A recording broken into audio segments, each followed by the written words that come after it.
Welcome to my channel ভারতীয় kitchen. আজকে আমি এই ময়দা দিয়ে একটা রেসিপি বানাবো।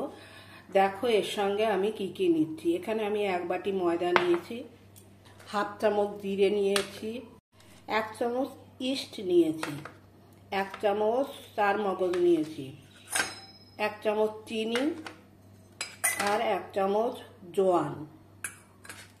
আমি একটা পাত্র নিয়েছি, ময়দাটা এর মধ্যে দিয়ে দিচ্ছি, ইস্টটা দিয়ে দিলাম, জিরেটা দিয়ে দিচ্ছি, চার মগজটা দিয়ে দিলাম, জোয়ানটা দিয়ে দিচ্ছি, চিনিটা দিয়ে দিলাম, অল্প একটু লবণ দিয়ে দিচ্ছি। এবার এটাকে আমি ভালো করে মিশিয়ে নেব। এটা গরম জল দিচ্ছি, উষ্ণ গরম জল, অল্প অল্প করে দেব। জলটা দিয়ে অল্প অল্প করে মেখে নেব। এটাকে ভালো করে মেখে ঢাকা দিয়ে রাখবো। দেখো আমি একটু নরম করেই মেখেছি। আমার মাখানো কমপ্লিট। আমি এবার এটাকে ঢাকা দিয়ে রাখছি। আমি যেটা মেখে রেখেছিলাম দেখো এই অবস্থায় এসছে। আমি এর মধ্যে হাফ চামচ মতো চিলি ফ্লেক্স দিয়ে দিচ্ছি, একটু আদা দিয়ে দিচ্ছি থেতো করা।